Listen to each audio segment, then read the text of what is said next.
नमस्कार. आवाज माझा वृत्तवाहिनीत आपल्या सगळ्यांचं स्वागत. ओळेच्या काही ठळक घडामोडींकडे. ठाणे शहरात वसुबारस उत्साहात साजरी. प्रसिद्ध गायक शंकर महादेवन यांची घोडबंदर रोडवर दीपावली संध्या. आणि डॉक्टर जितेंद्र आव्हाड यांना कोणी दम देऊ शकेल, याच्यावर कोणाचा विश्वास बसेल का? आनंद परांजपे.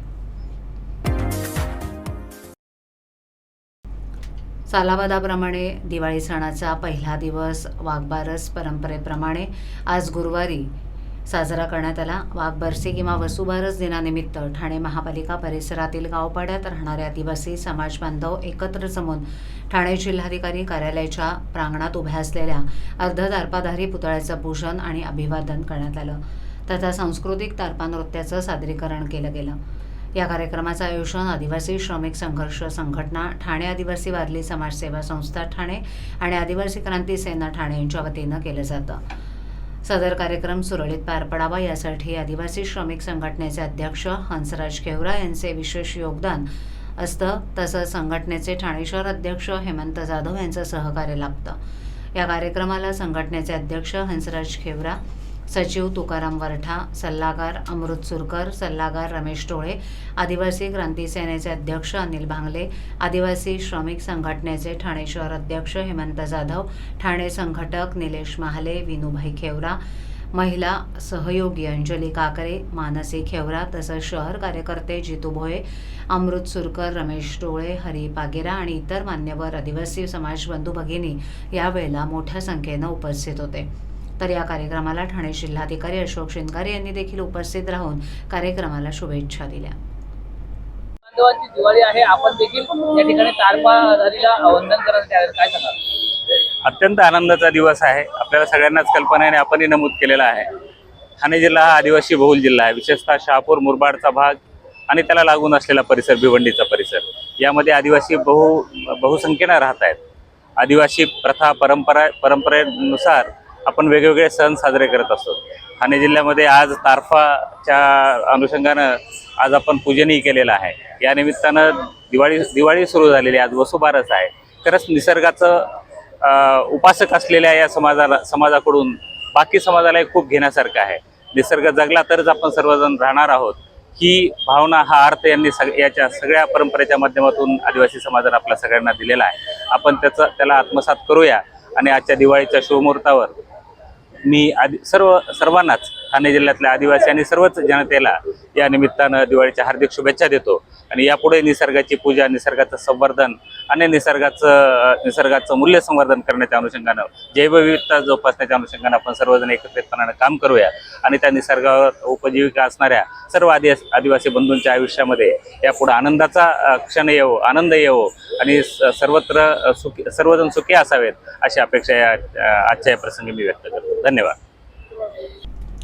आपल्या आवाजानं लाखो रसिकांची मनं जिंकणारे प्रसिद्ध गायक शंकर महादेवन यांची दीपावली संध्या प्रथमच ठाण्यात 11 नोव्हेंबर रोजी होते. यावेळी ठाण्यातील नागरिकांना दिवाळीनिमित्त शंकर महादेवन यांच्या सुरांची मैफिल ऐकायला मिळणार आहे. भाजपा आणि अर्चना मणेरा फाउंडेशनतर्फे हिरानंदन इस्टेट येथील न्यू होरायझन स्कूलजवळच्या मैदानात 11 नोव्हेंबर रोजी सायंकाळी 6 वाजता दीपावली संध्या होणार आहे. प्रसिद्ध गायक आणि संगीतकार शंकर महादेवन यांच्याकडून बहारदार गीतांनी दिपवून टाकणारी संगीत संध्या असेल, अशी माहिती भाजपाच्या माजी नगरसेविका अर्चना मणेरा यांनी दिली. नमस्कार, मी अर्चना मणेरा, नगरसेविका, अर्चना मणेरा फाउंडेशन, भारतीय जनता पार्टी ठाणे आयोजित दिवाळी संध्या येत्या 11 नोव्हेंबरला संध्याकाळी ठीक 6 वाजता टीएमसी ग्राउंड हिरानंदनी इथे आयोजित करण्यात आले आहे. दिवाळीच्या शुभ मुहूर्तावर सुप्रसिद्ध गायक आणि संगीतकार शंकरजी महादेवन घेऊन येत आहेत आपल्या गाण्यांचा सुमधुर खजिना. तुमची उपस्थिती आमच्यासाठी खूप मूल्यवान आहे. तर या साजरी करूया दिवाळी संध्या. धन्यवाद.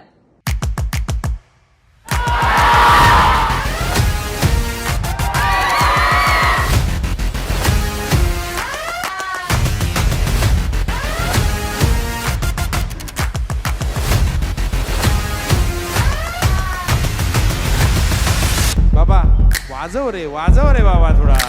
उड़ती उड़ती अखियों के लड़ गए पैचे लड़ गए वे, ठीक लगा के झूम झूम झूम झूम बराबर झूम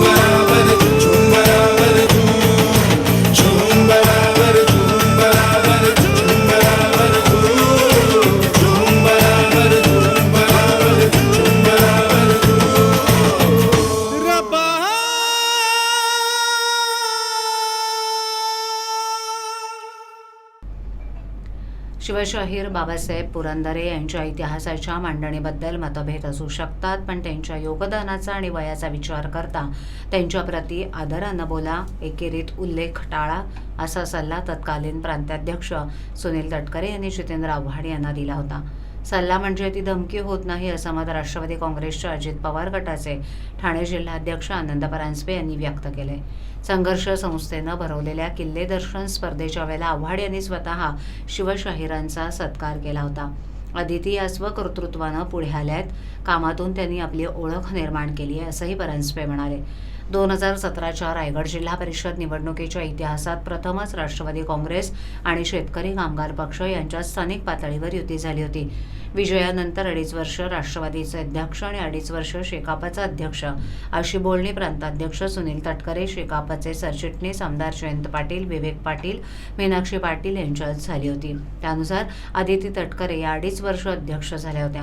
ठाण्यातील हॉस्पिटलच्या दुर्घटनेवेळी त्यांनी तात्काळ रुग्णालयात धाव घेतली होती. आदिती या स्वकर्तृत्वावर पुढे आल्या आहेत, त्यांचा राष्ट्रवादीला अभिमान असल्याचं ते पुढे म्हणाले. खरं तर डॉक्टर जितेंद्र आव्हाडांना कोण दम देऊ शकेल ह्या गोष्टीवरच सामान्य जनतेचा विश्वास बसणार नाही.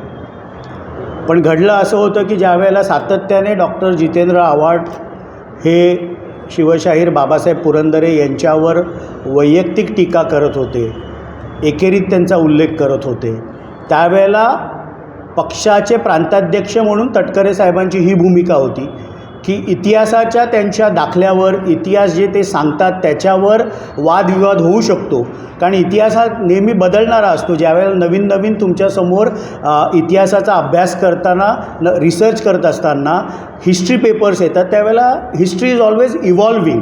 म्हणून त्यांनी सांगितलेलं शिवचरित्र, त्याच्यातल्या असणाऱ्या विवादास्पद गोष्टी ह्याच्यावर त्यांचा विरोध होऊ शकतो, पण त्यांच्यावर व्यक्तिगत टीका करणं, त्यांच्या वयाचाही मान न ठेवणं, अशा प्रकारची भूमिका घेऊ नये हे तत्कालीन प्रांताध्यक्ष सुनीलजी तटकरे यांनी डॉक्टर जितेंद्र आव्हाड यांना सांगितलं होतं.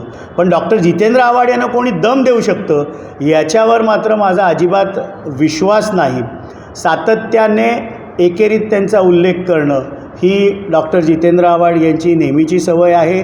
किंबहुना आपण यूट्यूबवर गेलात, ज्यावेळेला शिवशाहीर बाबासाहेब पुरंदरे यांचं दुःखद निधन झालं, आमच्या सगळ्यांचं श्रद्धास्थान शरदचंद्रजी पवार साहेब हे काय बोलले हे त्यांनी जरूर ऐकावं. पवार साहेबांनी देखील त्यांच्याबद्दल बोलताना की सबंध महाराष्ट्राभर व्याख्यानं देऊन गडकिल्ल्यांबद्दल, छत्रपती शिवाजी महाराजांबद्दल पुढच्या पिढीपर्यंत तो इतिहास पोचवण्याचं काम हे शिवशाहीर बाबासाहेब पुरंदरेंनी केलं. ते जे इतिहास सांगत होते त्याच्यामध्ये काही मुद्दे हे वादग्रस्त असू शकतात, पण त्यांचं योगदान कोणीही नाकारू शकत नाही. अशा प्रकारची वक्तव्य आदरणीय शरदचंद्रजी पवारसाहेब यांनी शिवशाहीर बाबासाहेब पुरंदरेंना श्रद्धांजली वाहताना ते बोलले. हे यूट्यूबवर आहे आणि ते डॉक्टर जितेंद्र आव्हाडांनी परत परत बघावं. আমার নাম সুলতানা খাতুন। আমার বাচ্চার বয়স 2.5 বছর। আমার বাচ্চা ইঞ্জেকশন টাইমে নিত। আমার বাচ্চার শরীর অসুস্থ হওয়ার কারণে আমার বাচ্চা কিছু ইঞ্জেকশন নিতে পারেনি। আমি খুব ভয় পেয়ে গেছিলাম এটা নিয়ে, আমি কি করব, অনেক কিছু হয়ে গেছে। তারপর আমি দেখলাম আমি কি করে কি করতে পারবো।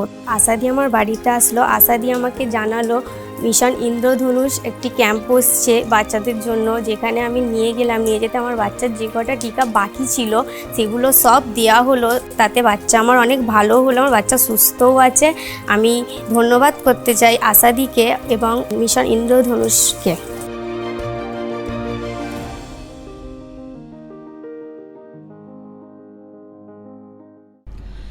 संरक्षण घेऊन ठाणे पोलिसांचे तब्बल 1 कोटी थकवले असल्याची धक्कादायक बाब उच्च न्यायालयाच्या समोर आली आहे. त्याची गंभीर दखल घेत न्यायालयानं थकीत पैसे भरण्याचे आदेश गोधूमल कृष्णानी यांना दिलेत.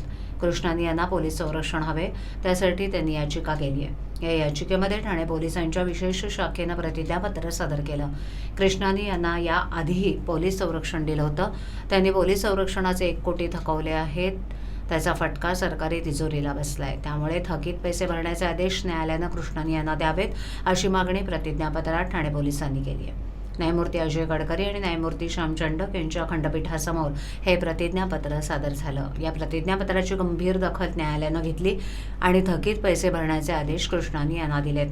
मात्र संरक्षणाच्या थकीत रकमेचा पोलिसांनी केलेला दावा मला मान्य नाही. रकमेची बेरीज करता पोलिसांची काहीतरी चूक झाली असेल असा युक्तिवाद कृष्णानी यांच्याकडून करण्यात आलाय. हा युक्तिवाद न्यायालयानं फेटाळून लावलाय. मुळात इथे मुद्दा पोलीस संरक्षणाचा नसून थकीत पैशांचा आहे. कृष्णानी यांनी आधी पोलिसांचे थकीत पैसे जमा करावेत, मग अंतरिम आदेशाची मागणी करावी.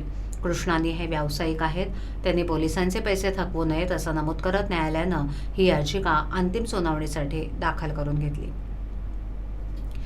मुंब्रा येथील शिवसेनेच्या मध्यवर्ती शाखेवर बुलडोझर फिरवणाऱ्या मिंदेंच्या हुकुमशाहीला जशास तसा जबाब देण्यासाठी शिवसेना शनिवारी मुंब्र्यावर धडक देणार आहे. शिवसेना पक्षप्रमुख उद्धव ठाकरे हे असंख्य शिवसैनिकांसह शनिवारी संध्याकाळी 4 वाजता मुंब्रा शाखेला भेट देणार आहेत. शिवसैनिक आणि मुंब्रावासियांशी संवाद साधल्यानंतर मिंदे टोळीच्या मोगलाईचा उद्धव ठाकरे कसा समाचार घेणार आहेत याकडे सगळ्यांचं लक्ष लागलंय. मुंब्रा कौसा येथील संजयनगर परिसरात 2001 मध्ये पुनर्वसन केलेली शिवसेनेची मध्यवर्ती शाखा आहे. या शाखेच्या मालमत्तेवर निष्ठावंत शिवसैनिक आणि शहर प्रमुख विजय कदम हे गेली 22 वर्ष बरतायत. गुरुवारी सायंकाळी मिंदे गटाचे माजी नगरसेवक राजन किरणे 50 ते 60 गुंडांसह शिवसेना शाखेत घुसले. शाखेचा कब्जा घेतल्यानंतर त्यांनी बेकायदेशीरपणे बुलडोझर लावून ही शाखा जमीनदोस्त करून टाकली. शाखेपासून हाकेच्या अंतरावर पोलीस ठाणे. शहर प्रमुख विजय कदम यांनी पोलिसांना शाखेबाबत अर्जासह सर्व पुरावे दिले. मात्र पोलिसांनी मिंद्यांच्या या मोगलाईकडे जाणीवपूर्वक डोळेझाक केल्यानं मिंद्यांच्या गुंडांनी हैदोस करत ही शाखा जमीनदोस्त केली. शिवसेना पक्षप्रमुख उद्धव ठाकरे यांनी या घटनेची गंभीर दखल घेतली आहे. शनिवारी संध्याकाळी 4 वाजता उद्धव ठाकरे मुंब्रा येथील शिवसेना शाखेला भेट देणार आहेत. शिवसेना नेते खासदार संजय राऊत यांच्यासह पदाधिकारी आणि असंख्य शिवसैनिक यावेळेला उपस्थित राहणार आहेत. घटनाबाह्य मिंदे सरकारवर बुलडोझर फिरवण्याची गरज असताना सरकारचे गुंड आणि माफियाचे ठाणे मुंब्र्यातील शिवसेना शाखेवर बुलडोझर फिरवत आहेत. हा शिवसेना प्रमुख बाळासाहेब ठाकरे यांचा अपमान आहे. शिवसेनेच्या शाखांवर बुलडोझर चालवताना तुम्हाला लाज वाटली नाही का? लक्षात ठेवा, सबका हिस्सा भोगा असा इशाराच शिवसेना नेते खासदार संजय राऊत यांनी दिलाय. मुंब्रा येथील शिवसेना शाखेचा वाद चांगलाच गाजत असून संजय राऊतांनी याबाबत ट्विट करत निशाणा साधतानाच उद्धव ठाकरे मुंब्र्यात येणार असल्याचा दावा केलाय. त्यावर आता शिवसेना शिंदे गटानं जोरदार हल्लाबोल करत राऊतांना प्रत्युत्तर देत आमदार जितेंद्र आव्हाडांवरही निशाणा साधलाय. उद्धव ठाकरे आणि संजय राऊत यांना काही पडलेली आहे का? ठाण्यातील शिवसेना आणि शिवसैनिक यांचं त्यांना काही पडले का? ते कधी आनंद दिघे यांच्या समाधीचं दर्शन घ्यायला तरी आलेत का? इतकी वर्ष झाली मुख्यमंत्रीपदी होते तरीही मुंब्र्यात कधी आले नाहीत. मग आत्ताच येण्याचं कारण काय? असा हल्लाबोल शिंदे गटाचे माजी नगरसेवक राजन किरणे यांनी केलाय. हे ट्विट आमदार जितेंद्र आव्हाड यांच्या सांगण्यानुसार केलं असून संजय राऊत हा महाराष्ट्रामधील मूर्ख माणूस असून त्यांना मूर्ख बनवण्याचं काम आव्हाडांनी केलंय. या ठिकाणी शाखेच्या नावाखाली अनेक गैरप्रकार सुरू होते. शाखेचा व्यावसायिक वापर होत होता. त्यामुळे बाळासाहेब ठाकरे आणि दिघेसाहेब यांना अपेक्षित कार्य करण्यासाठी आम्ही ही शाखा ताब्यात घेऊन पुन्हा नव्यानं उभी करणार आहोत अशी माहिती त्यांनी यावेळेला दिली. काय माहिती आणि जर ते खरंच येणार असतील तर आपली भूमिका काय असेल? काय माहिती आहे का, कोणी कुठं जावं हा या लोकशाहीमध्ये कोणी कुठं जावं हा त्याचा अधिकार आहे. आणि त्यांनी असं ट्विटमध्ये लिहिलेलं आहे की लिहिलं नाही आहे की या शाखेवरची पाहणी करायला येणार, ते मुंब्र्यात येणार असं संजय राऊतांनी ट्विटमध्ये लिहिलेलं. आणि संजय राऊत म्हणजे या महाराष्ट्रातला सगळ्यात मूर्ख माणूस संजय राऊत, आणि त्याला मूर्ख बनवण्याचं काम आमच्या मुंब्र्यातील विधायकाने केलेलं आहे. म्हणजे जो आमचा आमदार आहे त्या आमदाराने केलेलं आहे. ते संजय राऊतला एवढी अक्कल नाही आहे की ठाण्यामध्ये काय चाललेलं आहे, की उद्धव साहेबांना एवढं पडलेलं नाही ठाण्यामध्ये काय चाललंय. कधी ते आले का दिघे साहेबांच्या समाधीवर उद्धव साहेब? आणि मुंब्र्यात त्यांना यायचं होतं तर एवढे सत्तेमध्ये असताना मुंब्र्यातल्या नागरिकांच्या काही समस्या आहेत की मुंब्र्याच्या शिवसैनिकांच्या काय अडचणी आहेत त्या शोधण्यासाठी कधी त्यांनी येण्याचा प्रयत्न केला का? तेव्हा कधी ते येऊ शकले नाही. ते आज त्यांना या शाखेच्या माध्यमातून एक चांगलं काम होण्याचं एक संकेत असताना बाळासाहेबांना जे अपेक्षित काम, धर्मवीर आनंदगी साहेबांना जे अपेक्षित काम ते शाखेतून व्हायला पाहिजे ते शाखेतून काम होत नव्हतं. म्हणून आम्ही या शाखेतून नवीन शाखा बांधून इथून नागरिकांची कामं होण्याच्या दृष्टीने शाखा बांधतोय. आणि या लवकरात लवकर या शाखेतून नागरिकांची कामं होण्याच्या दृष्टीने ही शाखा तयार करण्याचं हे चाललेलं आहे. आता संजय राऊतनी ट्विट केलं की उद्धव साहेब येथील म्हणजे उद्धव साहेब येथील या मुंब्र्यामध्ये. यापूर्वी कधीच त्यांना असं वाटलं नाही की मुंबऱ्यामध्ये यावं आणि मुंबऱ्यामध्ये काय अडचणी आहेत त्या दूर कराव्या. ही जास्त या मुंबऱ्यामध्ये सगळ्यात जास्त कोणाला पडलेली आहे तर या मुंबऱ्यातील आमदाराला पडलेली आहे. आणि त्याला सगळ्यात मोठी पोटदुखी आहे की एकनाथ शिंदेचे मुख्यमंत्री झालेत आणि मुख्यमंत्री होऊन या सर्वसामान्य नागरिकांची जी कामं करत आहेत या महाराष्ट्रामध्ये त्यासाठी जास्त पोटदुखी झाली. त्याला अजून म्हणजे स्वप्नच आहे की या महाराष्ट्राचे मुख्यमंत्री एकनाथ शिंदे साहेब आहेत. TJSB सौर शक्ती कर्ज गो ग्रीन करा वीज बिलावर बचत. आकर्षक व्याजदर, 84 महिने परतफेड कालावधी, 80% लोन, व्यावसायिक आणि उद्योजकांकरता सुद्धा. अधिक माहितीसाठी तुमच्या जवळच्या शाखेला भेट द्या किंवा संपर्क साधा. 1800-223-466 आणि 1800-266-3466. आवाज माझावरील एखादी बातमी पाहिजे राहून गेली असल्यास यूट्यूबवर ती तुम्ही पाहू शकता. तर मग नक्की सबस्क्राईब करा आवाज माझा. आजच्या ठळक घडामोडी शेवटी पुन्हा एकदा. ठाणे शहरात वसुबारस उत्साहात साजरी. प्रसिद्ध गायक शंकर महादेवन यांची घोडबंदर रोडवर दीपावली संध्या. आणि डॉक्टर जितेंद्र आव्हाड यांना कोणी दम देऊ शकेल याच्यावर कोणाचा विश्वास बसेल का? आनंद परांजपे. आपल्या विभागातील काही सूचना अथवा समस्या असल्यास आमच्यापर्यंत जरूर पोहोचवा. आम्ही तुमचा आवाज नागरिकांपर्यंत नक्की पोहोचवू. आम्हाला संपर्क करण्यासाठी आमचा पत्ता आवाज माझा 103 सैलेख आदर्श नगर कोलबाट रोड ठाणे पश्चिम. आमचा दूरध्वनी क्रमांक 7666213141. आमचा ईमेल ID awazmaza.tvnews@gmail.com. तर मग पुन्हा भेटू याच वेळी याच ठिकाणी काही नवीन घडामोडींसह आवाज माझा वृत्तवाहिनी. तोपर्यंत नमस्कार.